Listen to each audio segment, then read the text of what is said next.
오늘은 이제 3강 데이터베이스 채우기입니다. 오전 강좌 때도 얘기를 했는데 오늘 강좌는 되게 좀 정신없는 강좌가 될 거예요. 그러니까 아이디어만 이런 것들이 가능하겠구나라고 하는 아이디어만 일단 받으셔도 거기서 좀 도움이 되지 않을까 싶은 생각이 들어요.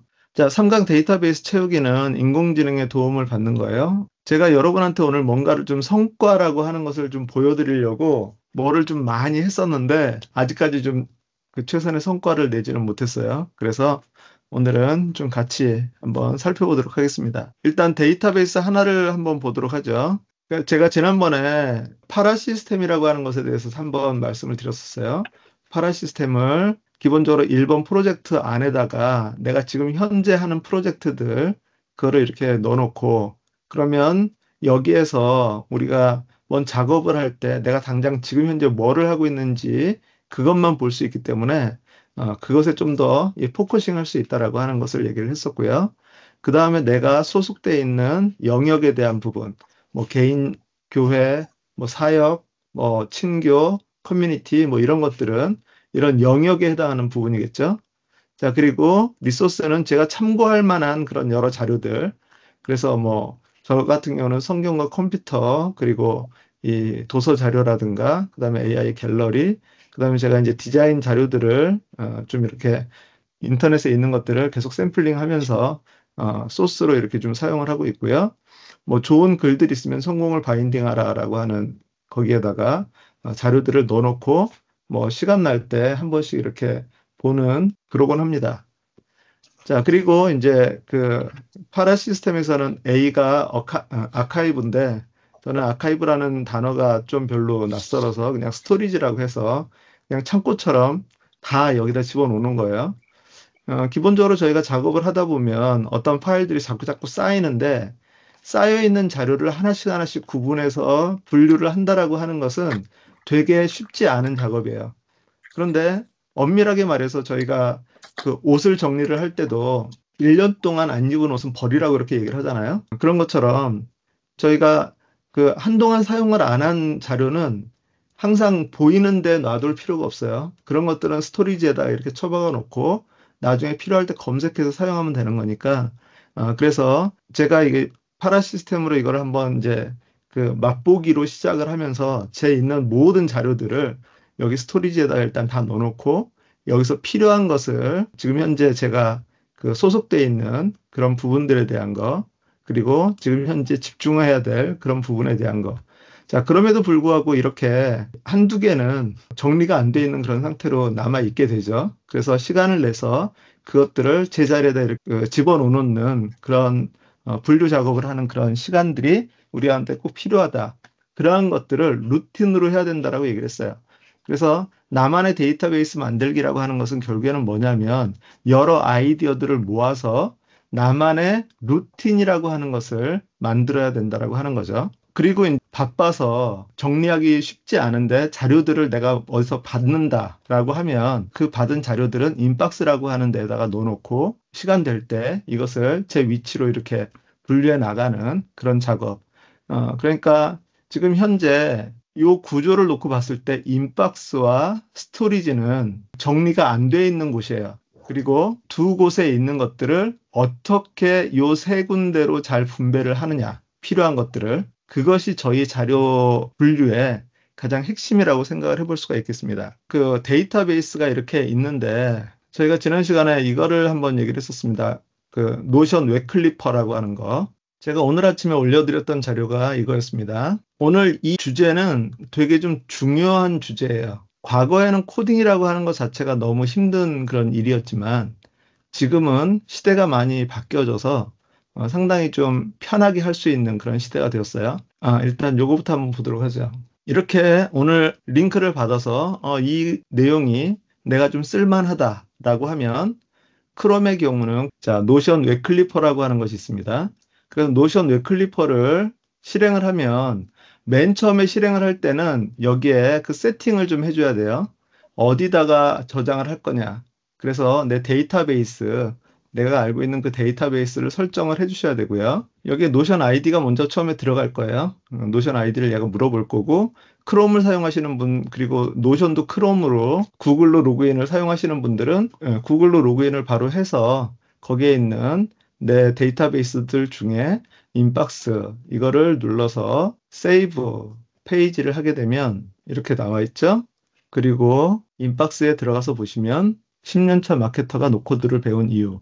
이 내용이 이렇게 그대로 들어와 있어요. 그래서 웹클리퍼에서 노션 웹클리퍼를 통해서 내가 그 원하는 그런 신문 기사라든가 인터넷 사이트에 있는 그런 내용들을 나의 데이터베이스에다 저장을 해줄 수가 있고, 그리고 나서 이렇게 저장된 것을 내가 시간 나서 읽고 이것이 가치가 있다라고 하면 여기 편한 IT 2기라고 하는 데이터베이스가 있는데 거기에다가 이거를 여기 점점점 있는 데를 눌러서 이렇게 가져다 넣으면 그럼 여기서는 사라졌죠? 그리고 편한 IT 2기 여기에 두 개가 이렇게 들어가 있을 거예요. 이런 식으로 데이터들을 내가 원하는 데이터베이스로 관리하기 이전에 인박스라고 하는 시스템을 사용해서 자료를 일단 막 집어넣고 루틴에 따라서 정리를 하는 그런 작업들도 도움이 된다라고 얘기를 드렸습니다. 크롬에서의 웹클리퍼는 여기에 그 확장 프로그램으로 이렇게 존재하고요. 그리고 참고로 맥을 쓰시는 분은 사파리에서는 제목 표시줄 옆에 주소창 옆에 이렇게 설정이 되어 있으니까 이것을 사용을 하시면 되겠습니다. 이제 내 자료들을 많이 좀 쌓아 놓으려고 하는데 오늘 실제적인 것들을 조금 여러분들한테 보여드리려고 해요. 자, 인공지능을 통해서 우리가 도움을 받을 수 있는 것들이 어떤 것들이 있는지 제가 몇 가지를 좀 정리를 한번 해봤어요. 아직도 정리가 좀 덜 됐고요. 자, 그런데 거기에서 일단 보면 아이디어 얻기라고 하는 거에서 우리가 인공지능을 많이 사용할 수 있어요. 자, 이렇게 이제 프롬프트를 집어넣었어요. 너는 최고의 생산성 강사야. 참고로 여러분이 챗GPT나 인공지능한테 질문을 할 때 제일 먼저 가스라이팅이 중요하다라고 얘기를 합니다. 너는 최고의 생산성 강사야. 그러면 얘가 이제 생산성에 대해서 내가 질문할 거다라고 하는 것을 예측을 할 거고 시켜 세워줬기 때문에 자기의 전문성을 우리한테 드러내 보이려고 할 거예요. 물론 사람이 아니라서 우리가 사람이 으쭈를 하는 것처럼 그렇게 하는 건 아니지만 이것이 하나의 강화 작용을 한다라고 하는 거죠. 자, 그래서 일반 사람들이 일상생활에서 하찮은 일들로 시간을 낭비하는 경우가 많이 있어. 조금만 신경 쓰면 시간 낭비를 줄일 수 있는 아이디어들을 10가지 정도만 나열해주고 그에 대한 적용 가능한 해결 방법을 알려줘. 라고 이렇게 질문을 했어요. 자, 그렇게 질문을 하니까 얘가 뭐 과도한 스마트폰을 사용을 금해라. 뭐 그렇죠. 우리 스마트폰 한번 잡고 있으면 끝도 한도 없죠. 자, 쓸데없는 회의들을 줄여라. 과도한 TV 시청을 줄여라. 정리되지 않은 작업 공간을 시간을 내서 짧게 짧게 정리해라. 그리고 우선순위가 없는 작업들은 빨리빨리 처리를 해버리고 중요한 것들을 우선순위를 매겨서 정리를 하라라고 하는 거죠. 과도하게 이메일 확인할 필요는 없죠. 지난번에 했던 것처럼 쓸모없는 이메일들은 그 필터를 통해서 자동적으로 좀 걸러낼 수 있도록 그렇게 하는 것도 필요하고요. 사람들이 이제 멀티태스킹이라고 하는 것을 나는 잘한다라고 그렇게 얘기를 하지만 실제로 사람들은 멀티태스킹이 아니라 싱글태스킹에 주로 최적화되어 있다라고 그렇게 얘기를 하죠. 그래서 그것의 해결 방법이 한꺼번에 여러 가지 일들을 하는 것보다는 시간을 집중해서 25분 집중, 5분 휴식에 포모도로 기법을 활용해 보라고 그렇게 얘기를 해요. 자, 그리고 불필요한 잡담 금지, 쉽게 말해서 결정장애, 이런 그 아이디어들을 챗GPT가 지금 제공을 해줬다라고 하는 거죠. 자, 그런데 이제 여기에서 보다 보니까 7번에 포모도로 기법이라고 하는 전혀 생소한 그런 그 단어가 나왔어요. 자, 그랬을 때 자, 7번에 이야기한 포모도로 기법에 대해서 자세히 설명해줘. 자, 파고 들어가는 거죠. 그러면 여기에서, 네, 포모도로 기법은 이렇게 해서 25분을, 아까 얘기한 것처럼 25분 타이머를 통해서 그 한 가지 일에만 집중하고, 그리고 5분 쉬고, 그 다음에 이것을 뭐 4번 반복한 다음에는 한 15에서 30분 정도 쉬라라고 하는 그런 기법입니다라고 얘기를 해요. 자, 이것이 왜 중요하냐, 왜 좋으냐라고 했을 때, 일단 하나의 그런 어떤 프로젝트를 25분 안에 끝내려고 한다면 그 프로젝트는 되게 장대한 프로젝트가 돼서는 안 된다라고 하는 거죠. 간단한 작업이라도 집중해서 빨리 해서 치우는 것이 좋다라고 하는 것이 포모도로 기법의 어떤 핵심인 것 같아요. 자, 그래서 제가 그 다음에 뭐라고 물어봤냐면, 이 포모도로 기법을 자료 관리에 활용한다고 가정하고, 자, 포모도로 기법은 25분, 5분이라고 그랬잖아요. 자, 그런데 그것이 자료 관리랑 뭔 상관이 있을까 생각을 해봤는데, 그냥 한번 물어봤어요. 포모도로 기법을 가지고서 자료 관리에 활용한다고 가정했을 때 그 내용을 블로그 글로 작성하려고 해. 5,000자 정도로 내용을 정리해줘. 라고 이렇게 얘기를 했죠. 자, 그러니까 얘가 이렇게 쭉 정리를 해서 이렇게 얘기를 했어요. 자주 묻는 질문, 마치며까지, 결론까지. 자, 일단 챗GPT나 인공지능의 가장 장점 중에 하나는 이런 글들을 잘 쓴다라고 하는 것이 장점이죠.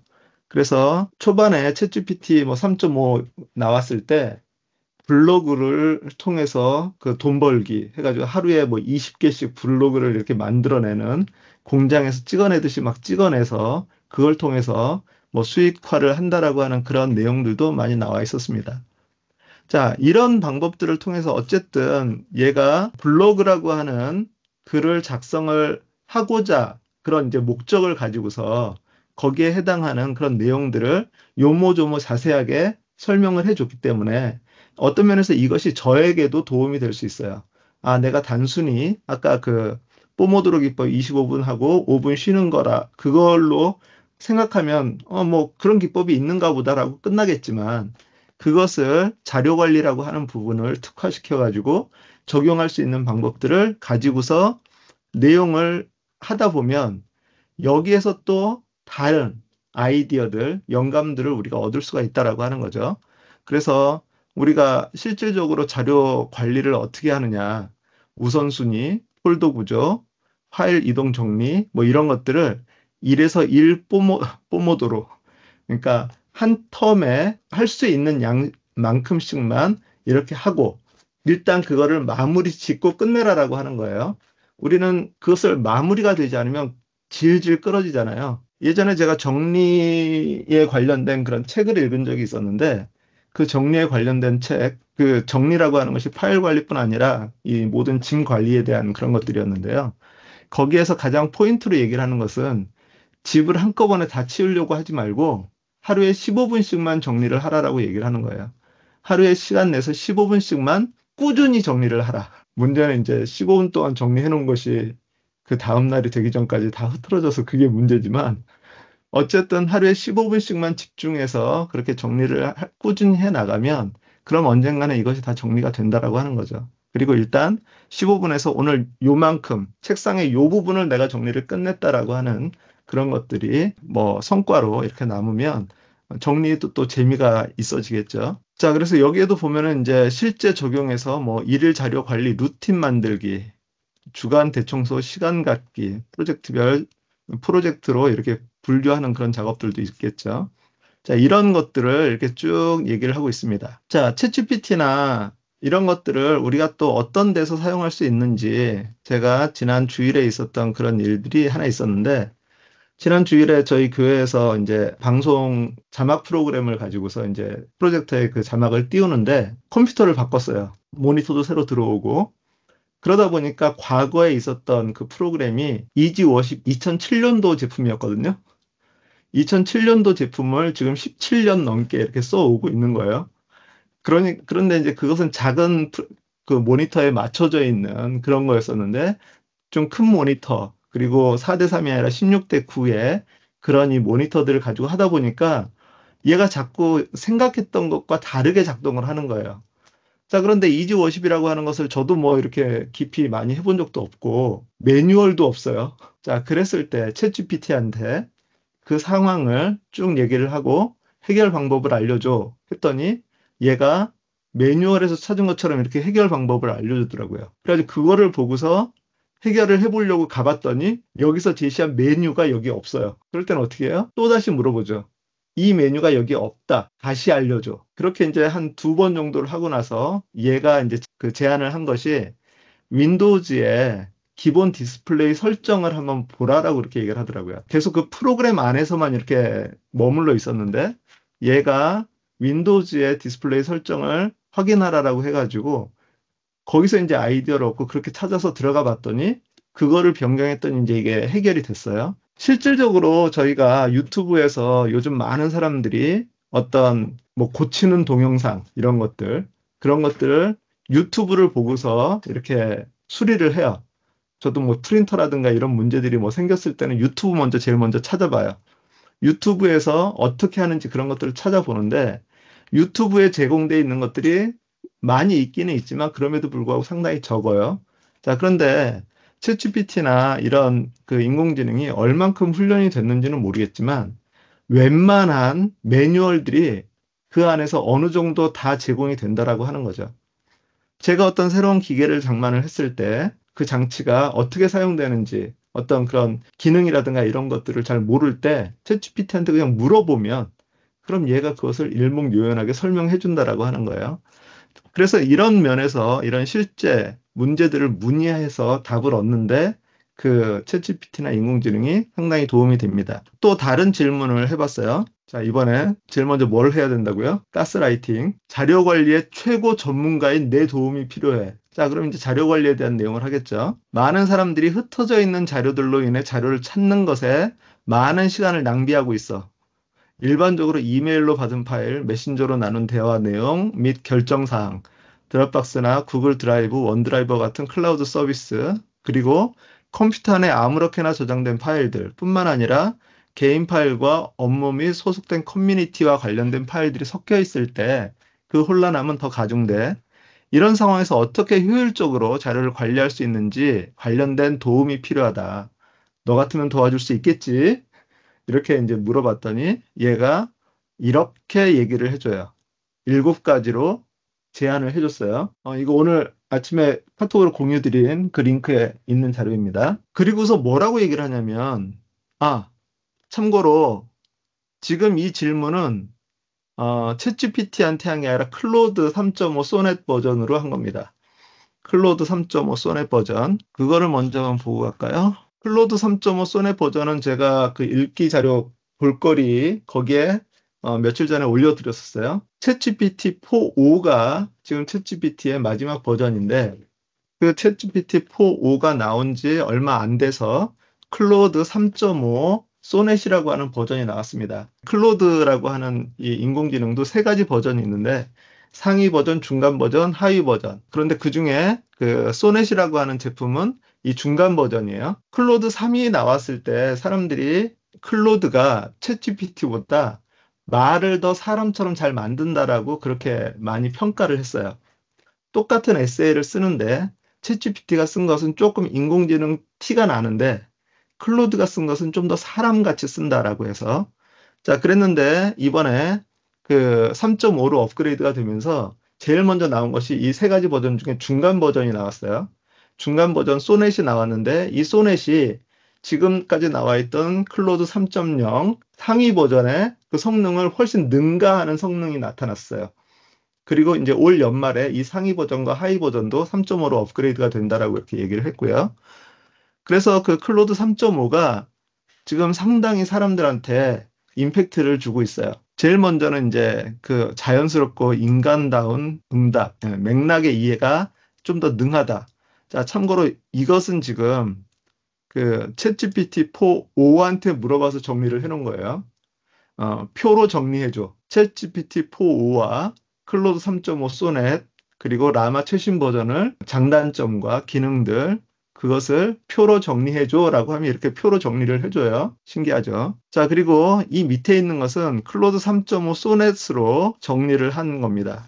이것은 약간 이제 손을 본 건데요. 그래서 어쨌든 이 2가지 중에 특별히 이번에 클로드 3.5 소넷이 나오면서 사람들한테 되게 많이 각광을 받았던 것이 크게 2가지인데 첫 번째는 아까 얘기했던 글쓰기가 훨씬 더 자연스러워졌다라고 하는 거고 두 번째는 아티팩트라고 하는 그런 창을 통해서 얘가 실행을 해볼 수가 있다라고 하는 거예요. 자, 제가 그것을 간단하게 한번 보여드리도록 하겠습니다. 제가 그래서 그 좀 테스트 삼아서 클로드 3.5 소넷을 한 달 정기 구독을 일단 해봤어요. 클로드.ai로 들어가면 자 이렇게 다 영어로 나오는데 얘도 마우스를 이쪽으로 가져다 대면 여기에 이제 내가 했던 그런 리스트들이 이렇게 나오고요. 참고로 그 가장 대표적으로 챗GPT 4와 클로드 3.5의 성능에서 가장 크게 기능적으로 차이가 있는 것은 챗GPT 4.5는 일단 음성으로 대화가 가능합니다. 그런데 클로드는 아직까지 음성 대화는 안 돼요. 그리고 두 번째, 챗GPT 4.5는 검색 기능이 가능해요. 즉, 그 마이크로소프트의 빙이라고 하는 그런 검색 엔진을 통해서 지금 현재 최신 그 내용들을 검색할 수 있어요. 그런데 클로드는 검색 기능이 아직은 안 됩니다. 자, 그리고 세 번째는 챗GPT 4.5는 마이크로소프트에는 코파일럿이라고 얘기를 하는 그런 기능들처럼 그림을 그려주는 달리라고 하는 그런 서비스가 제공이 돼요. 그러니까 얘는 글도 쓰고 그림도 그려주는데 클로드는 아직 그림 그리는 기능은 없습니다. 그렇게 생각하면 챗GPT가 훨씬 더 나은데? 이렇게 생각할 수 있죠. 그런데 아까 얘기한 것처럼 글쓰기가 좀 더 자연스럽고 코딩을 좀 더 잘한다라고 이렇게 얘기를 해요. 자, 그래서 여기에서 이제 제가 몇 가지 빡세게 좀 돌려봤던 것들이 있는데요. 그 중에서 하나를 보여드리도록 하겠습니다. 이건 영어만 지원되나요? 아니요, 한글도 한글도 돼요. 돼요? 그런데 얘가 여기 사이드바에다가 얘 제목을 붙일 때는 영어로 붙이더라고요. 제가 재미없네. 개인적으로 그 마인드맵이라고 하는 것에 대해서 관심을 되게 많이 가지고 있어요. 옛날부터 좀 많이 썼었고요. 그런데 마인드맵 프로그램을 쓰면서 가장 힘들었던 게 뭐냐면 마인드맵 프로그램이 가격이 비싸요. 일반적으로 좀 괜찮은 마인드맵 프로그램이 구독료가 한 달에 뭐 100불 정도 되고, 그러니까 다른 것들 뭐 마이크로소프트 오피스나 뭐 이런 것들보다도 훨씬 더 비싼 그런 금액으로 이렇게 써요. 그래서 이제 무료 버전을 계속 쓰고 그러다가 못 쓰고 있었어요. 그런데 이제 곰곰이 생각을 해보니까 얘가 코딩이 가능하다라고 하는데 그러면 이걸로 마인드맵을 한번 만들어 볼까? 라고 해가지고 그래서 그거를 팔로우 한 것이 특히나 마인드맵 프로그램은 좀 복잡한 프로그램이에요. 제가 원하는 기능들이 있고 그래가지고 그래서 지금 이건 B 시도예요. 두 번째 시도. 이렇게 해보면 A 시도가 있고 A 시도가 어느 정도 된 다음에 B 시도로 넘어가서 이렇게 작업을 했는데, 자, B 시도의 그 내용은 뭐냐면, 제가 여러 가지 기능들을 이제 한번 생각을 해봤던 거예요. 그래서 이런 것들을 구현을 직접 달라고, 그렇게 해서 해결을 아직 끝나진 않았어요. 어쨌든 이 마인드맵 프로그램을 한번 만들어 보고 싶어가지고 한 게 이거예요. 그래서 이쪽에 아티팩트라고 하는 공간을 얘가 만들어요. 이거를 한번 보죠. 나는 내가 최고의 프로그램 전문가로서 나를 도와줄 수 있을 거라고 생각하고 내게 도움을 청하는 거야. 내가 만들고 싶은 마인드맵 프로그램에 대해 몇 가지 아이디어를 알려줄게. 이 내용을 참고해서 어떤 환경에서 개발하는 것이 좋은지, 그것을 어떻게 진행하면 좋은지를 알려줘. 라고 얘기를 한 거예요. 자, 참고로 저는 프로그래밍에 대해서는 전혀 관심은 있지만 한 번도 성과를 내본 적이 없습니다. 자, 내가 원하는 환경, 나는 애플 제품을 주로 사용하고 맥북, 아이패드, 아이폰에서 내가 주로 이런 것들을 내가 주로 사용하고 그리고 이런 디바이스에서 돌아가는 프로그램이면 좋겠고 특별히 웹에서도 동일하게 사용할 수 있었으면 좋겠어. 가능하면 내가 만든 마인드맵 내용을 드랍박스나 아이클라우드에 저장을 하고 나중에 불러들여서 수정할 수 있도록 했었으면 좋겠어. 라고 하는 것이 제가 원하는 기능이고 환경이고 그리고 여기에 기능은 계속 확장할 수 있고 그 비주얼 스타일로 뭐 이거 하나하나를 노드라 그러는데 그런 것들을 드래그해서 다른 데로 옮길 수 있었으면 좋겠고 그 다음에 탭키를 누르면 하위가 하나 생기고 엔터를 누르면 형제 그 노드가 생길 수 있었으면 좋겠고 배경색을 좀 파스텔 톤으로 이렇게 넣어서 좀 예쁘게 해놨으면 좋겠고 그 한 노드의 기본 그 높이는 한 줄 높이로 했으면 좋겠다. 요게 이제 A 시도에서 좀 제가 했던 결론들을 여기다 이제 정리를 해놓은 거예요. 자, 그리고 나서 그랬던 얘가 프레임워크는 리액트라고 하는 환경을 사용을 했으면 좋겠다. 그리고 개발 언어는 타입스크립트라고 하는 거. 그 다음에 상태 관리는 리눅스랑 뭐 리액트, 코넥트, 뭐 어려운 이런 것들이 있어요. 데이터베이스는 뭐 파이어베이스. 사람들한테 배포할 때는 이런 것들을 사용해서 하면 좋겠다라고 얘가 전체적으로 어떤 환경에서 어떻게 구조화가 될 수 있는지를 지금 설명을 해준 거예요. 자, 그러고 나서 이게 아티팩트예요. 맨 처음에 시도하려면 프로그래밍 툴이 있어요. 비주얼 베이직 코드라고 하는 그런 프로그램, 그래서 폴더도 관리하고 파일도 관리할 수 있게 이렇게 돼 있는 얘가 있는데, 이런 환경을 만들기 위해서 요 명령어를 이렇게 카피해 가지고 여기다 이렇게 붙여 넣어라. 요 단계대로 몇 개만 붙여 놓고 하면 이제 환경이 만들어지는 거예요. 그리고 나서 이제 각 파일들을, 참고로 이 마인드맵 프로그램은 되게 복잡한 프로그램이에요. 그래서 지금 뭐 좀 환경이 많은데, 요 파일에는 이런 내용이 있으니까 요거 카피해서 갖다 붙여 놓고, 요 파일은 그렇게 갖다 붙여 놓고, 자, 그러는 가운데서, 자, 그럼 파일들의 구조가 어떻게 되는지 설명해 줘 그랬더니, 이렇게 그림처럼 여기에는 폴더가 이렇게 있고 그 밑에 이런 파일들이 있다. 이 구조도 얘가 만들어 주고요. 그리고 그 각각의 파일들 하나하나의 내용들도 이렇게 만들어 줘요. 자, 환경도 만들어 줬고, 구조도 만들어 줬고, 그 파일들도 이렇게 그 내용들을 제공을 해 준다라고 하는 거. 자, 그럼 이걸 가지고서 이제 짜집기해서 거기다 넣으라는 대로 넣고 돌려보면 되는 거죠. 제대로 안 되면 어떻게 해요? 자, 이런 에러 메시지가 나. 어떻게 해결하면 돼? 다시 또 물어보고. 그럼 얘가 요 부분 요렇게 수정을 하면 됩니다라고 하면, 나 그건 모르겠고 그냥 전체 파일 소스를 다 하나씩 다시 만들어줘. 그냥 짜증도 안 내면서 계속 만들어줘요. 자, 그거를 가지고서 계속해서 내가 테스트해보고 에러가 나면 에러 나는 거를 그대로 피드백 해주고, 그런 식으로 이제 주고받고 하면서 그런 이것들을 빌드업을 해 나가는 거예요. 그래서 지금 이 최종 화면을 보여드리고 싶은데, 얘가 마지막 것까지 에러가 좀 있어가지고 화면이 안 나와요.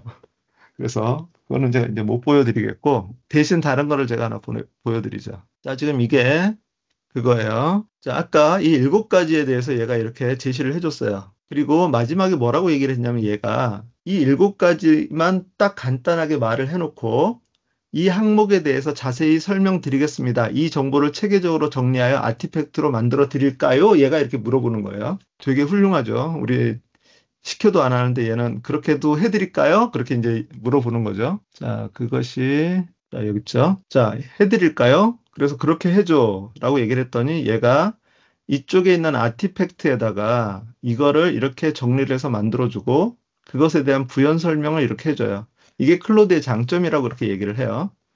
아까 그 소스 파일들도 이쪽에 이렇게 쭉 나왔던 것처럼. 자, 그래서 여기에 이것을 효율적인 자료 관리를 위한 종합 가이드 해가지고 그 7가지를 여기서 쭉 이렇게 얘기를 해줬습니다.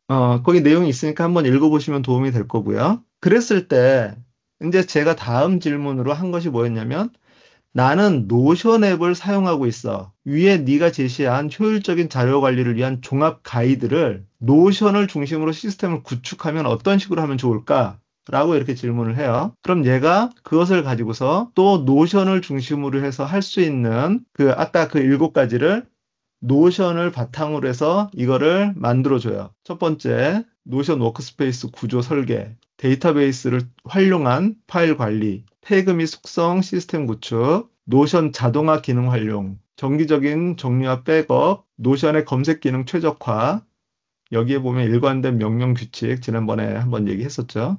자, 협업을 위한 노션 가이드라인을 설정.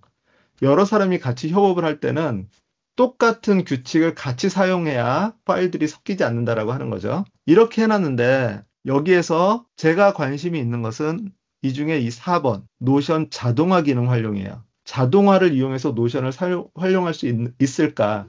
제가 첫 시간에 말씀드렸던 것이 여러분이 등록하는 구글 폼을 작성을 했을 때 구글 폼에 작성된 그 내용을 노션으로 바로 가지고 들어와서 2번 작업하지 않도록 시스템을 만들었었다라고 얘기를 했어요. 그건 아주 간단한, 아주 쉬운 그런 방법인데, 그런 것처럼 자동화 기능을 활용을 하면 어떤 데이터들을 내가 원하는 형태로 아니면 장소로 이렇게 이동시켜서 같이 관리할 수 있는 그런 기능들이 있거든요. 자, 그래서 노션 자동화 기능 활용에 대한 부분을 더 자세하게 설명이 필요하다. 아티팩트로 정리를 해달라고 이렇게 얘기를 했더니 노션 자동화 기능 활용 가이드 해가지고 이렇게 나와 있습니다. 자, 요것도 여러분이 한번 읽어보시면 여러분이 하는 그런 여러 가지 일들에 되게 도움이 될 수 있는 부분들이 있어요. 어떤 것들은 유료 기능에만 있는 것들이 있는데 대부분 이제 무료에서도 이런 것들은 사용 가능한 것들이 있으니까요. 자, 데이터베이스 자동화, 날짜 기반 자동화. 데이터베이스 자동화라고 하는 거에는 수식 속성을 활용한 자동 계산이라고 하는 것들이 들어가 있고요. 그 다음에 날짜 기반 자동화. 이것은 날짜 속성을 추가해서 날짜 기반의 필터 및 정렬을 설정하는 것. 지금 잘 감이 안 오시죠? 제가 그래서 여러분에게 보여드리려고 뭐를 하나를 시도를 했었습니다. 테스트 DB라고 해서 이거 나 집사님한테 좀 도움이 될 수 있을 건데요. 홍길동이라고 하는 사람이 있어요. 태그는 뭐 여러 가지 이런 보험료나 이런 것들을 종류로 할 수 있을 거라고 생각이 들고요. 자, 가입일이 이 날들이에요. 마지막 갱신일이 이날이에요. 뭐 돈을 새로 더 냈다라고 하는 거겠죠. 자, 2024년 6월 30날 어떤 사람이 가입을 했는데, 그럼 이 사람의 다음 갱신일은 2025년 6월 30일일 거예요. 갱신 미리 알림, 일주일 전에 알림을 해달라, 정리해달라. 그리고 지금 갱신 상태가 어떤가, 그걸로 보시지 말고 요걸로. 엑셀로 미리 한번 이렇게 만들어 본 거예요. 요게 답인데, 23년 7월 6일 날 가입을 했는데, 6월 28일 날 1년 안에 이제 만기가 되기 전에 갱신을 했어요. 자, 그럼 이 사람은 25년 7월 6일이 되면 다음 갱신일이 되겠죠? 그 일주일 전에 알려주고, 자, 이 사람은 5월 30일에 가입을 했는데 기한 내에 갱신을 못했어요. 6월 달에 갱신을 했어요. 연체돼서 갱신을 한 거예요. 자, 그러나 그 다음 갱신일은 25년 5월 30일이에요. 그러면 이제 갱신 상태가 정상이다. 얘는 갱신 예정이다. 오늘이 다음 갱신일 일주일 안에 우리가 들어가 있기 때문에 지금 갱신 예정이에요, 이 사람은. 그리고 이 사람은 지금 연체가 됐어요. 그 6월 28일 날 갱신을 했어야 되는데 아직 갱신을 안 해서 지금 갱신이 필요한 상황이에요. 자, 요런 자료들을 내가 요만큼만 제공을 해주면 나머지 얘네들을 네가 알아서 계산을 해서 그래서 나중에 오늘 날짜로부터 일주일 안에 그 갱신해야 되는 그런 사람들의 리스트만 보여달라라고 하면 몇백 명의 것들을 매일 볼 필요가 없이 물론 엑셀로 정렬을 하지만 그럼에도 불구하고 노션에서 오늘 업무를 딱 보면 오늘서부터 일주일 안에 내가 해야 될 그런 일들만 이렇게 딱딱딱딱 나오면 상당히 좋겠다라고 하는 그런 생각이 들었다는 거죠. 자, 이런 것들을 위해서 여기에 노션의 그 컬럼에 속성이라고 하는 것 중에 수식이라고 하는 것이 있다 그랬어요. 자, 이 수식을 이렇게 만들어 놓은 거예요. 그랬을 때 요 내용들이 나오는 거. 일단 결론적으로 먼저 말씀을 드리면 얘가 수식이 좀 틀렸어요. 요게 정답인데 요 정답을 제대로 못 맞추는 애들이 있어요. 자, 그런데 우리는 이 수식을 잘 모르잖아요. 여러분 엑셀 함수들 다 잘 모르시잖아요. 엑셀 함수를 잘 사용을 하면 정말 효과적으로 자료들을 관리할 수 있는데 그런데 우리는 이 함수들을 잘 모른다라는 거죠. 자, 그런데 이러한 것들을 챗GPT나 클로드한테 물어보면 얘네들이 이 수식을 만들어 준다라고 하는 거예요. 한 방에 완전히 만들어주지 못할 수도 있어요. 자, 그럼 어떻게 해요? 또 물어보고 이거 여기서 에러 났는데 이거 여기서 에러 났는데 그런 식으로 해서 계속해서 최종의 가장 좋은 것들을 만들어 갈 때까지 계속해서 작업을 하는 거. 자, 그런데 여기에서 이제 이런 게 나왔어요. 자, 이렇게 수식을 얘가 이제 만들어 주는 거죠. 그러다가 이런 생각이 들었어요. 요거는 제가 규칙을 자세하게 설명을 해서 얘한테 알려주는 거예요. 자, 이랬을 땐 이렇게 되고, 이랬을 땐 이렇게 되고, 이랬을 때 이렇게 돼야 된다. 라고 하는 설명을 해준 거고요. 그러다가 뭔 생각이 들었냐면, 이렇게 그림 파일을 딱 던져주고, 야, 네가 이 그림 파일을 보면서 정답에 맞는 수식들을 한번 만들어봐.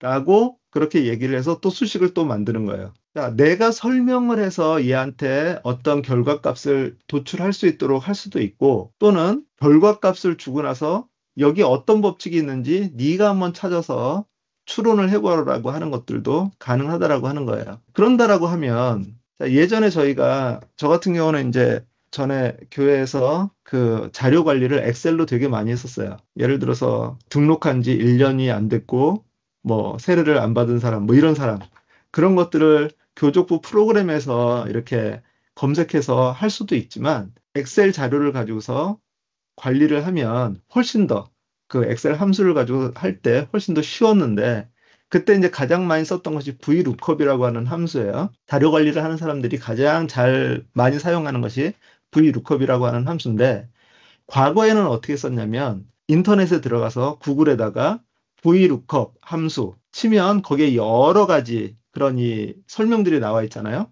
그 중에 가장 좋은 것을 골라야만 했어요. 자, 그런데 챗GPT가 처음에 나왔을 때 그때 이제 작업의 방식이 바뀌었죠. 어떻게 바뀌었냐면 VLOOKUP 함수의 사용법을 알려줘. 그리고 예를 들어서 설명해줘. 그럼 얘가 얘까지 이렇게 다 만들어가면서 여기서 이렇게 되고 한다라고 하는 것을 설명을 해줬어요. 그 다음 단계가 뭐냐. 예를 들어서 내가 홍길동이라고 하는 이름이 이 데이터베이스에 있을 때 그 홍길동이라고 하는 사람의 생일은 언제인지 알려줘 라고 하는 건데 이게 VLOOKUP 함수가 하는 그런 역할이거든요. 자, 그런데 VLOOKUP 함수라고 하는 것을 내가 그 단어를 모른다 하더라도 마치 내가 그 특정 사람에 해당하는 그 어떤 정보를 찾아내려면 어떤 함수를 써야 돼? 라고 물어봤을 때, 자연어로 이렇게 물어봤을 때, 챗GPT나 클로드나 얘네들이 그럴 때는 VLOOKUP 함수를 사용하시면 됩니다. 또 다른 방법으로는 이런 것들도 사용하실 수 있습니다라고 알려준다라고 하는 거죠. 인공지능이라고 하는 것을 저희가 좀 더 잘 활용을 하게 되면 내가 모르는 것들, 오늘 지금 이제 사용 예로 간단히 말씀드렸던 것 중에 내가 전혀 모르는 그런 것들의 매뉴얼로도 작업을 할 수 있고 내가 아이디어를 얻는데도 사용할 수 있고 내가 뭐 어떤 수식을 만들거나 프로그램을 만들 때에도 이거를 가지고서 만들 수 있다라고 하는 그런 가능성들이 있었습니다. 참고로 예를 하나 좀 들자면요. 제가 여자분들이 싫어하는 군대 얘기를 좀 하면 군대에 있을 때 공병대로 갔다 왔는데 한미 공병 연합훈련을 제 1회를 했던 때가 제가 그 병장인가 그랬을 때였어요. 한겨울에 한미 연합으로 공병들만 모여서 훈련을 하는 거예요. 월요일 날 저희가 새벽에 아침부터 일찍 가가지고 언 땅을 삽질을 해가면서 이렇게 막 땅을 파서 참호를 이렇게 만들었죠.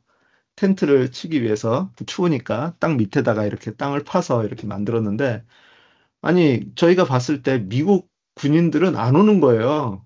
그러니까 얘네들은 언제 와가지고 이거 텐트 치고 언제 뭐 할까? 그런데 정오쯤 됐을 때 우리가 땀 뻘뻘 흘리면서 이제 텐트 거의 쳐 나가고 있을 때 그 미국 사람들이 미국 군인들이 오는데 포크레인을 가지고 오더라고요. 포크레인을 가지고 한번 탁 파니까 저희가 오전 내내 죽어라고 삽질해서 판 거 그거 그 포크레인 한 번으로 이렇게 딱 끝나더라고요. 그거 보면서 얼마나 허탈하고 또 다른 한편으로 어떤 툴을 가지고 있는 것이 얼마나 큰 파워인가, 얼마나 대단한 건가라고 하는 것을 제가 그때 처음으로 깨달았어요. 자, 지금 저희가 가지고 있는 이 인공지능이라고 하는 것은요, 정말 그런 강력한 툴입니다. 이게 어느 정도의 툴이냐면, 예를 들어서 포크레인을 가지고 있으면 땅을 그렇게 팔 수 있어요. 그런데 이 인공지능이라고 하는 것은 내가 말하는 대로 포크레인을 만들거나 탱크를 만들거나 그렇게 할 수 있는 그런 도구라는 거예요. 전에 그 픽사, 여러분 픽사 아십니까? 픽사 애니메이션이 몬스터 주식회사라고 하는 그 애니메이션이 만들어질 때 신문 기사가 하나 나온 게 있었는데 제가 거기서 되게 충격을 먹었어요. 뭐였냐면 그 당시에 3D 프로그램들이 있었죠.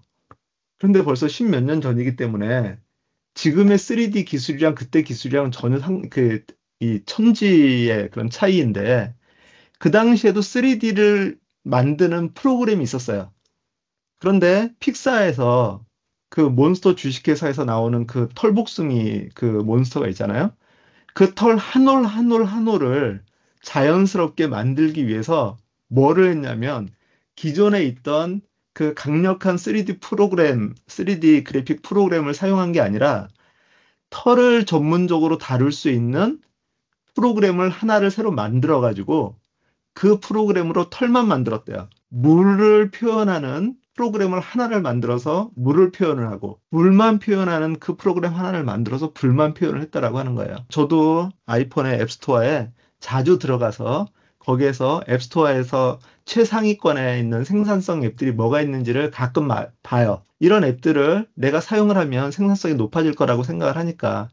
그런데 어떤 것들은 비용이 비싸고 어떤 것들은 내 마음에 딱 맞는 것들이 없고 그런 상황이라고 하는 거죠. 자, 그런데 지금 이제 클로드 3 그리고 챗GPT 4, 5가 나온 이 상황에서 지금 현재 상황에서 우리가 트라이 할 수 있는 것은 뭐냐면 나에게 필요한 나만의 프로그램을 만들어 쓸 수 있다라고 하는 거예요. 자, 실질적으로 저희가 워드 프로그램을 쓰죠. 마이크로소프트 워드나 이런 거 프로그램을 쓰는데 또 엑셀 프로그램도 쓰죠. 그런 프로그램들을 저희 기능을 다 씁니까? 다 쓰질 않는데도 불구하고 우리는 그 프로그램을 사서 써요. 그 이유는 뭐냐면 이 기능을 위해서는 이 프로그램을 사야 되기 때문에 앞으로는 제가 봤을 때 분명히 앞으로는 어떤 일이 벌어질 거냐면 내게 나한테 필요한 어떤 프로그램들을 내가 그냥 손에서 집에서 수공용으로 이렇게 만들어서 그렇게 사용하는 그런 시대가 올 거예요. 나만의 프로그램. 그리고 그것이 나에게 효과가 좋으면 다른 사람들에게도 공유가 되겠죠. 그러나 엄밀하게 말해서 그거는 나의 루틴에 맞는 거기 때문에 다른 사람이 안 맞을 수도 있어요. 그러나 나에게는 그 어떤 프로그램들보다도 완벽한 프로그램이 될 수 있다라고 하는 거. 그것이 지금 시대가 열렸다라고 하는 거예요. 나만의 프로그램을 만들어서 데이터를 가공하고 자료를 관리할 수 있는 그런 시대. 제가 그런 생각이 들었어요. 챗GPT나 아니면은 클로드 이것을 한 달만 구독을 한번 하셔가지고 빡세게 한번 돌려보세요. 제가 지금 클로드를 구독을 시작한 지 한 일주일도 아직 안 된 것 같은데 트라이를 하고 있는 것이 뭐냐면 자, 유튜브 비디오에 그 스크립트가 영어로 돼 있는 거를 자동으로 가져와서 이거를 한글로 번역하고 그리고 요약해서 노션에다가 정리해주는 프로그램을 하나를 만들려고 지금 트라이를 하고 있고요. 아까 얘기했던 요것도 지금 계속 트라이를 하고 있고요. 그리고 마인드맵 프로그램 역시나 계속 하고 있고요. 이런 것도 가능해요, 여러분. 할 수 있는 거에 대해서 몇 가지 말씀을 드리고 있는데, 여러분 홈페이지 만드는 거 좋아하십니까? 그런 생각이 들었어요. 얘가 매뉴얼을 웬만한 것들을 다 가지고 있으면 홈페이지를 만드는 데도 도움이 되지 않을까? 자, 저희가 지금 현재 전 세계 한 60에서 70% 정도의 웹사이트가 워드프레스라고 하는 것을 가지고 만들어져 있어요. 저는 개인적으로 노션으로도 웹사이트를 만들고 워드프레스로도 웹사이트를 만들고 있는데 얘한테 이렇게 물어봤어요. 자, 너는 최고의 웹 디자인 전문가야. 항상 이렇게 먼저 밑밥을 깔고 들어가셔요. 그래서 내게 도움을 받고 싶어. 나는 워드프레스를 사용해서 웹사이트를 만들려고 해. 내가 만들고 싶은 사이트는 교회를 소개하고 설교 주보, 교회 소식 등을 업데이트하는 기능을 가진 그런 웹사이트였으면 좋겠어. 거기에 메뉴를 어떻게 구성해야 될지, 어떤 페이지들을 넣어야 될지, 그거를 한번 아이디어를 제공해줘. 라고 했더니 얘가 홈, 교회 소개, 예배, 사역, 교회 소식, 연락처. 리즈너블해요. 보통 이거를 바탕으로 하니까. 이렇게 했을 때, 그리고 각 페이지가 어떤 내용들을 담고 있는지에 대한 설명을 하고 있어요. 제가 그래서 앞에서부터 안 나가고 6번부터, 자, 연락처 페이지, 가장 손쉬운 연락처 페이지부터 한번 만들어 본다라고 그렇게 물어봤어요. 자, 주소는 이거야. 나는 여기에 단순히 교회 주소만 넣는 게 아니라 구글 맵과 연동할 수 있으면 좋겠고, 다른 포함될 필요가 있는 자료들이 어떤 것들이 있는지 네가 생각해서 한번 만들어줘. 라고 해서 얘가 아트팩트에다가 이렇게 만들어 준 거예요. 그래서 이 코드를 그대로 카피를 해서 워드프레스에 그 페이지라고 하는데 여기 계신 분들 중에 대부분이 워드프레스에 대해서 잘 모르시잖아요. 그냥 이렇게 편집에 여기에 보면 비주얼 편집하는 게 있고 코드 편집하는 게 있어요. 비주얼 편집을 하고 거기에서 이제 다른 툴들을 쓰면 예쁘게 이렇게 만들 수 있어요. 자, 그런데 얘가 만들어준 것을 이 코드 편집기에다가 그냥 이렇게 그냥 집어넣었어요. 뭐 크게 기대는 하지 마세요. 간단하게 한 거니까. 요 위에는 뭐 기본에 있는 거고.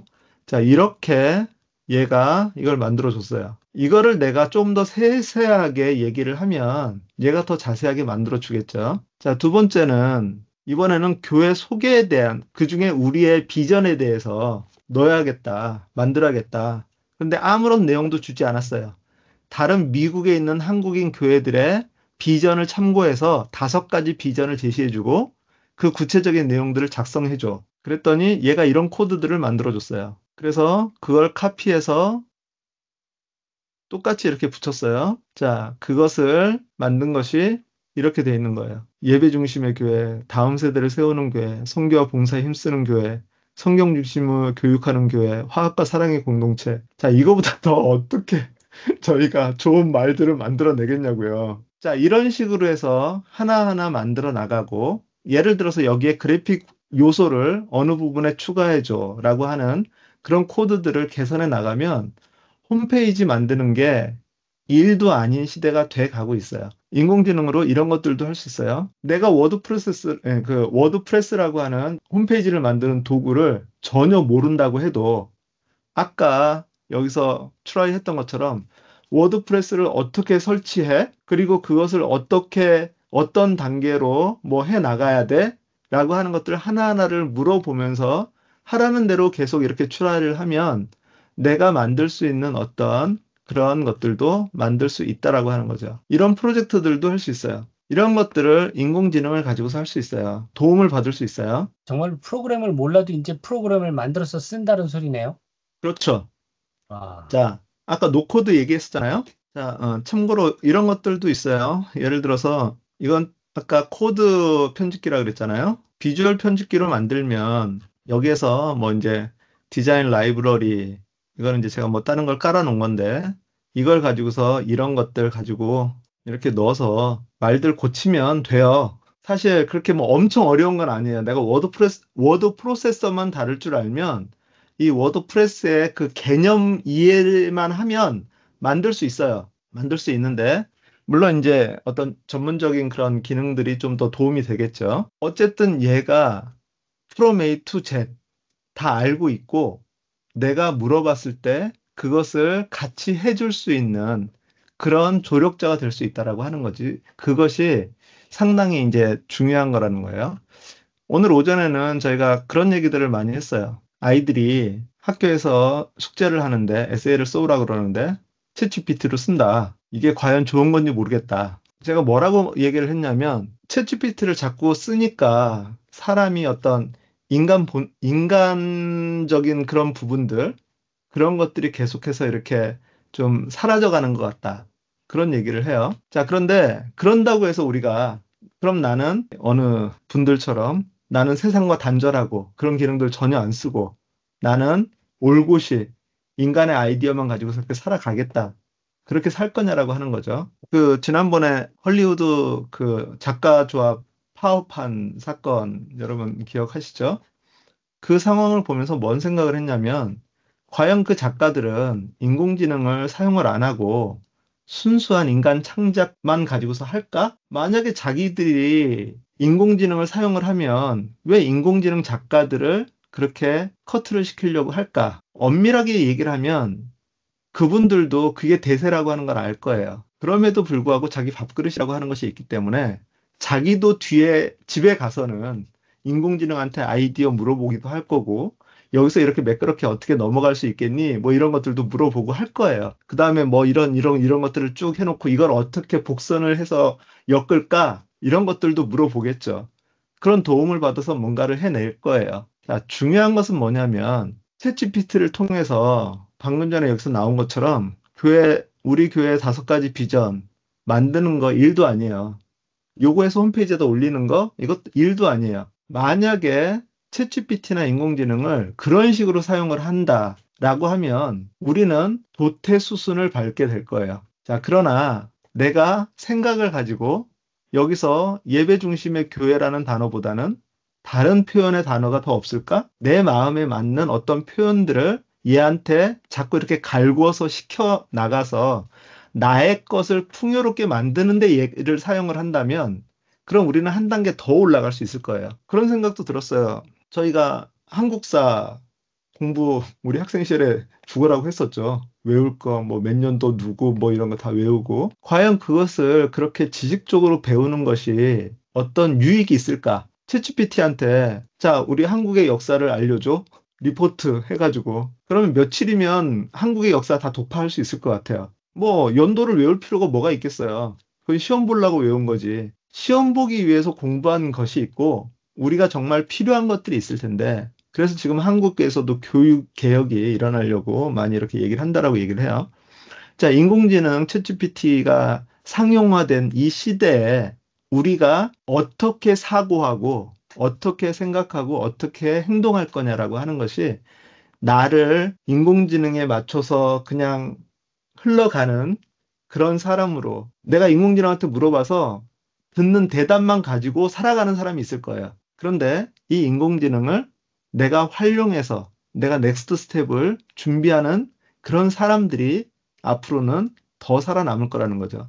지금 개발자의 70%가 이미 날아갔어요. 나머지 30%도 사실상 뭐 그렇게 든든하진 않아요. 거기서도 또 어느 정도 퍼센테이지가 날아가겠죠. 그러나 그 가운데 남는 사람이 있어요. 그 사람들은 이런 인공지능들을 가지고서 자기 밑에 그 조수 뭐 50명, 100명을 두고 하는 것처럼 그렇게 일을 할 거예요. 그럼 그 사람들은 몸값이 더 올라가겠죠. 자, 그래서 이런 인공지능들을 세상이 참 좋아졌다. 물어보면 다 알려주네. 그렇게 해서 그것만 따박따박 받아먹고 사는 것이 아니라 내가 생각을 해서 계속 파고 들어가고 내가 원하는 것들을 만들어 나가서 내가 정말 가치 있는 그런 자료들을 아까 여기서 나온 것처럼 그 뭐에 대해서 뭐 에세이 써줘 해가지고 그거 블로그에 올리는 게 뭔 의미가 있겠어요. 뭐 구독수가 늘어나서 내가 돈을 벌 수 있을지는 모르겠지만 내가 그것을 더 한 단계 넘어가서 이것과 다른 것을 조합해서 어떻게 더 새로운 아이디어들을 창출하는 그런 그 영감을 줄 수 있는 그런 사람들이 될 수 있도록 해야 되겠죠. 자, 제가 한 분을 초대를 했습니다. 챗GPT. 자, 화면이 좀 잘 안 나올 수 있어요. 그런데 아마 소리는 좀 들리지 않을까 싶은 생각이 들어요. 너는 자료 관리의 전문가야. 내가 자료 관리에 필요한 그런 정보들을 좀 얻기 위해서 너의 도움이 필요해. 데이터 등 관리할 자료의 유형을 알려주시면 더 구체적인 도움을 드릴 수 있을 것 같아요. 내가 일하면서 생긴 그런 여러 문서들, 그리고, 뭐, 개인적인 그런 문서, 또 커뮤니티에서 사용하는 그런 이 각종 뭐 문서들이 있고, 또 이메일과 또 메신저들을 통해서 받는 그런 여러 결정 사항이나 또는 어떤 자료들이 있어. 그런데 이런 것들이 너무 분산돼서 이것을 어떻게 관리해야 될지 잘 모르겠어. 수 있는 시스템이 필요하겠네요. 다음 몇 가지 방법을 고려해 볼 수 있어요. 1. 클라우드 스토리지.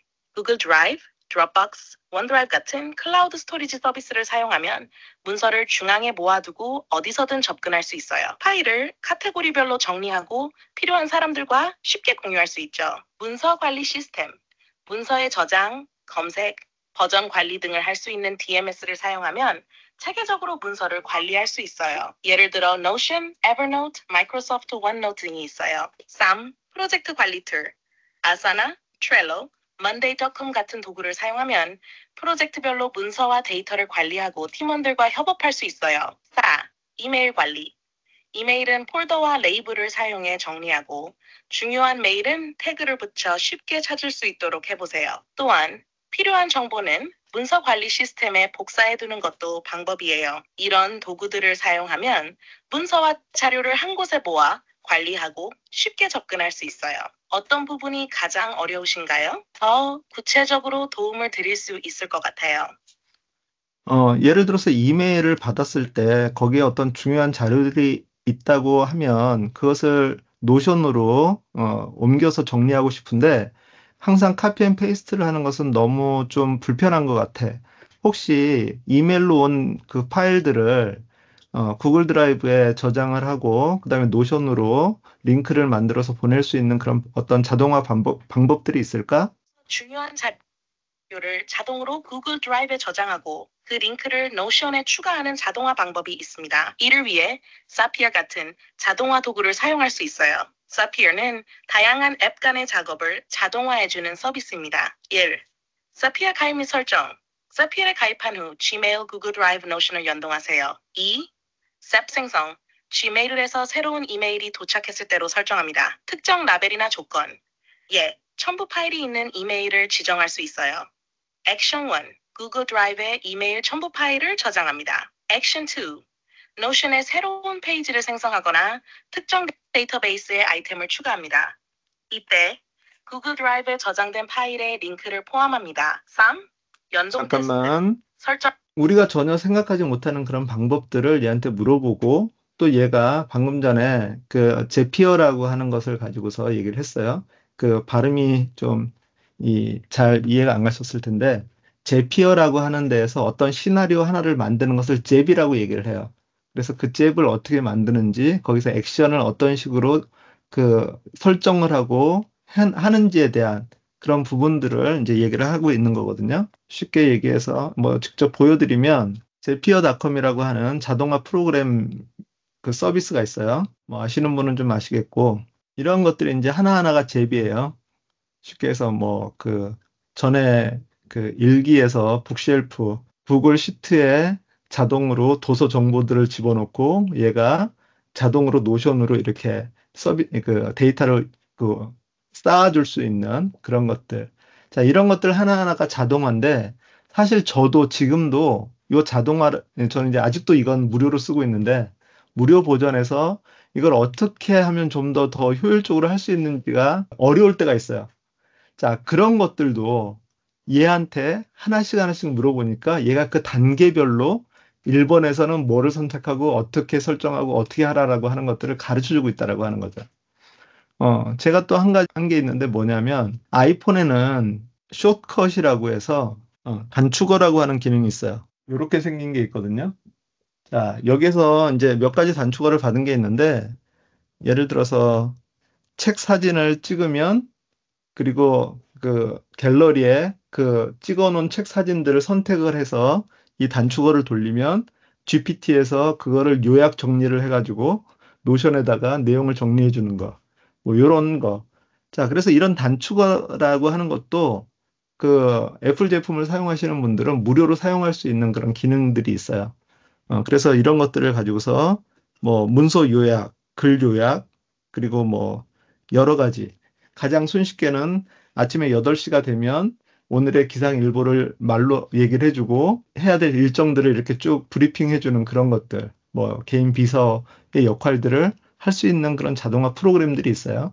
자, 이런 것들도 만들 수 있는데 그런 것도 우리가 직접 설계하는 것이 쉽지 않죠. 그랬을 때 어떻게 한다고요?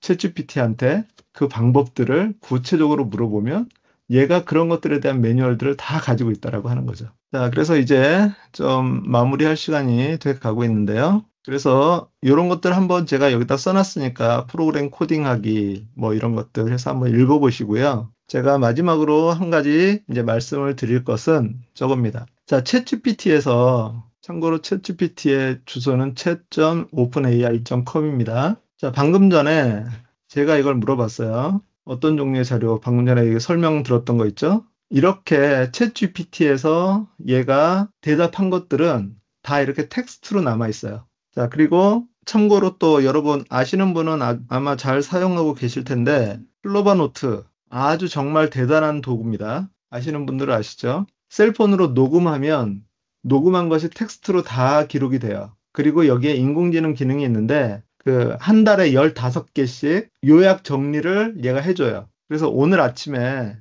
저희가 오전반 강좌를 할 때 제가 녹음을 했습니다. 이런 내용으로 쭉 얘기를 했어요. 자, 여기 보면 참석자 2, 참석자 1, 참석자 3, 4 이렇게 나와 있죠. 목소리를 구분해서 회의를 할 때 여러 사람이 다 구분을 해줘요. 자, 이렇게 텍스트로 남아 있는 것이 상당히 큰 파워예요. 예를 들어서 저희가 말로 해서 녹음을 하는 경우가 있어요. 옛날에 뭐 메모 녹음이 되게 유행이었었죠. 메모 녹음을 해놔도 거기서 뭔가 자료를 찾으려면 처음부터 끝까지 다 들어봐야 되잖아요. 빨리 돌리든 뭐 건너뛰기 하든. 그런데 텍스트로 이렇게 돼 있으면 여기에서 검색이 가능하죠. 마인드맵, 여기에 30분 정도 때 마인드맵에 대한 얘기를 했어요. 이런 것들이 가능하니까 회의 같은 거 할 때는 이것만큼 좋은 게 없어요. 여기에서 텍스트를 다운로드 받을 수도 있고요. 인공지능을 이렇게 돌려가지고 요약 정리를 할 수도 있어요. 요것만 보면, 이렇게 1시간 반 동안 했던 내용들을 여기에 이렇게 주제, 뭐, 요약, 뭐 이런 식으로 아주 나와 있으니까 심플하게 잘 볼 수가 있겠죠. 그리고 뭐, 이거를 더 심플하게 요약할 수도 있고, 거기서 하기로 한 거, 뭐 몇 가지를 정리해줘. 라고 하면, 챗GPT나 이런 것들한테, 그럼 그거를 또 이렇게 정리를 해주니까, 상당히 좋죠. 그리고 참고로 이 클로바 노트에는 여기에 공유 기능이 있어가지고, 링크가 나오거든요. 복사를 해서, 편한 IT, 여기다가 새로 만들기, 2024-0701 3강 강좌 URL 이렇게 넣어놓으면 앞에 부분은 빼야 되겠군요. 이 비밀번호도 들어가네요. 이렇게 넣어놓으면 이 URL을 누르면 바로 클로버 노트로 들어가니까 이 URL 공유를 해서 사람들이 같이 할 수도 있고 그 다음에 그 내용들을 요약한 것들을 여기다 정리해서 회의록 같이 만들어 놓을 수도 있고 그런 식으로 해서 관리를 하시면 이것도 하나의 큰 도움이 될 거라고 생각이 됩니다. 자, 챗GPT는 아까 얘기한 것처럼 여기 왼쪽에 이렇게 했던 히스토리들을 저장을 하고 있어요. 그래서 때때로 내가 여기에다가 어떤 주제를 놓고 예를 들어서 한글을 영어로 번역하는 거는 어디에다가 이제 저장을 해놓고 뭐라고 얘기를 해놓냐면 새로 하나 만들고요. 이 채팅창은 한글로 입력하면 대답을 하지 말고 무조건 영어로 번역만 해줘. 그리고 번역은 격조 있게 공문서처럼 해줘. 항상 이런 걸 할 때 이런 캐릭터들을 제시를 해주는 것이 좋다라고 얘기를 해요. 자, 이렇게 해놓으면 이렇게 하고 나서 여기에서 복사를 해서 넣으면 얘는 그냥 여기는 무조건 한글 영어로 번역만 하는 그런 창이에요. 제목을 이름 바꾸기가 가능하니까 한글 영어 뭐 이런 식으로 해놓으면 번역할 일 있으면 여기에 들어가서 이렇게 번역을 하면 되죠. 여기다가 예를 들어서 격조 있는 뭐 이런 부가적인 것들을 달아놓고 여기는 애교 있는 뭐 이런 것들 이렇게 해서 몇 개를 만들어 놓으면 거기에다가 매번 설명할 필요 없이 그냥 그 설정에 따라서 그 안에서 자동으로 이렇게 번역이 되니까 그렇게도 질문이 사용할 수. 있습니다. 네? 이 번역 기능을 파일 자체를 여기서 드랍다운해서 이 파일을 번역해줘도 가능해요? 여기 챗GPT4나 이런 거는 그 유료 구독을 하시는 분들은 그러니까 네, 이게 용량이 있어요. 네, 그 용량 그러니까 무료 버전은 그 용량이 넘어가면 3.5로 떨어지거든요. 다운그레이드가 되고. 예. 그러니까 만약에 내가 용량 제한이 없는 그런 것으로 하게 되면 그것도 가능하시고요. 그리고 또 요것도 있어요. GPT-S라고 하는 거 있죠. 여기에 이제 GPT에 보면 GPT-S가 있어요. 그리고 클로드에도 클로드 프로젝트라고 하는 것이 이번에 생겼어요. 이거는 뭐냐면 내가 얘를 학습시키는 나만의 어떤 그런 이 챗GPT를 만드는 거예요. 그래서 거기에다가 어떤 자료들을 이렇게 넣어놓고 그 자료 안에서 대답을 하라라고 그렇게 명령을 주는 거죠. 그러면 이제 얘는 그것에 특화된 학습을 했기 때문에 그것을 통해서 필요한 내가 원하는 그런 대답들을 해줄 수 있어요. 그리고 우리 아까 노션 웹 클리퍼라고 하는 거에 대해서 얘기를 했었잖아요. 노션 웹 클리퍼가 있는데 크롬에 챗GPT2 노션이라고 하는 확장 프로그램이 있어요. 자, 얘는 챗GPT의 요 하나 전체를 노션으로 보내주는 그런 역할을 해요. 그러니까 예를 들어서 이런 자료들을 만들었을 때 그 원래는 여기에 하나하나마다 여기 복사 이게 나오거든요. 그래서 요거를 복사를 해서 가져가거나 아니면 이거를 이렇게 드래그 앤 드롭 해가지고 저기 데스크탑용은 이게 가능하죠. 그래서 요거를 이렇게 해서 복사를 해서 가져갈 수도 있는데 이렇게 해서 복사를 해서 가져가면 여기서 복사해가지고 여기다가 내가 새로 만들어서 붙여넣기를 하면 이런 식으로 나와요. 잘 알아보기가 쉽지가 않죠. 자, 그런데 얘를 여기서 확장 프로그램에서 챗GPT2 노션이라고 하는 걸 가지고서 하면 일단 인박스로 집어넣으면 어떻게 나오냐면 이런 식으로 이렇게 나와요. 아무래도 조금 뭐 좀 현란하긴 하지만 그래도 구분이 되니까 얘가 알려준 게 뭐고 내가 한 말이 뭔지를 이제 알 수 있다라고 하는 거죠.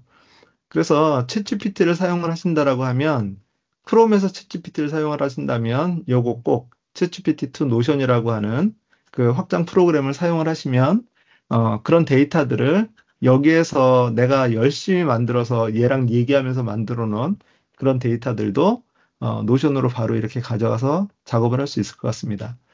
그리고 아까 뭐 얘가 설명해 준 것처럼 어쨌든 저희가 자료가 분산되는 것은 지난주에도 그런 얘기를 했지만 분산되는 거는 어쩔 수가 없어요. 그런데 이것을 어떻게 서로 연결시킬 수 있느냐. 그런 부분에 있어서 노션이 상당히 좋은 그런 툴이 될 수 있다라고 하는 거죠. 그리고 여러분 이제 여유가 좀 생기시면 가능하시면 여기 맨 밑에 나와 있는 3강 자료에 맨 밑에 나와 있는 자동화. 요 자동화 방법을 여러분이 한번 좀 알아보시고 트라이를 해보셨으면 좋겠어요. 누가 가르쳐 줬나고요? 챗GPT한테 물어보시면 자세하게 알려줘요. 이거 보면 하나하나 뭐를 선택해라, 뭐를 어떻게 해라, 이런 것들이 다 나오잖아요. 만약에 해서 안 되면 안 되는데? 그러면 얘가 이제 다시 알려주고. 그런 방법으로 해서 여러분의 그 지식을, 기술을 조금씩 더 늘려나가시면 좋을 것 같습니다. 중요한 거는 이런 것들을 여러분의 노션 데이터베이스에다가 차곡차곡 쌓아 놓으셔야 된다는 거예요. 그게 중요해요. 제가 이걸 자료를 보내드리는 이유는 여러분이 여러분의 자료로 만들어서 사용하라고 하는 거죠. 그리고 가능하시면 제가 읽을 거리를 하나 보내드렸었잖아요. 자, 노코드를 배운 이유 3가지 해가지고 여기에 이렇게 나와 있어요. 그런 거구나. 이런 것도 있구나. 그러고 멈추면 되겠습니까? 유튜브 채널을 봤더니 앱을 만들더라고요. 간단하게. 네. 그거 보고 노코드 앱이 있어요. 아니, 노코드를 만드는 그런 방식들이 있어요. 자, 그런데 그렇게 했을 때 이거를 갖다가 복사해서 챗GPT한테 붙여주고 이 내용을 내가 바로 적용할 수 있는 추천 서비스가 있으면 알려줘. 자, 참고로 이런 걸 할 때요. 이렇게 내가 자료를 집어넣잖아요. 자, 그랬을 때 여기에다가 구분 기호를 해주는 게 좋아요. 저 같은 경우는 이제 여기에 태그를 이렇게 달거든요. 내용하고 여기서 슬래시 내용. 자, 그러면 위 내용을 내가 바로 적용할 수 있는 추천 서비스를 알려줘. 라고 하면 요 내용에 대한 것에 얘한테 포커싱을 해주는 거예요. 그럼 버블이라고 하는 서비스, 뭐 이런 것들 이렇게 쭉 알려주잖아요. 그러니까 요 자료를 보내드린 것은 한 번 읽고 아 이런 게 있구나라고 해서 끝내라고 얘기를 하는 게 아니라 요거를 가지고서 다음 스텝으로 넘어가서 해본다라고 하는 거죠. 그러면 지금까지는 우리가 이런 것들에 대해서 뭐 버블이라고 하는 거는 버블 것만 알았지 뭐 이거 몰랐잖아요. 그럼 하나하나를 가지고서 더 자세하게 설명해 달라고 한 건 한 건을 가지고서 이렇게 해보면 그러면 거기에서 더 많은 내가 아이디어들을 얻을 수가 있는 거죠.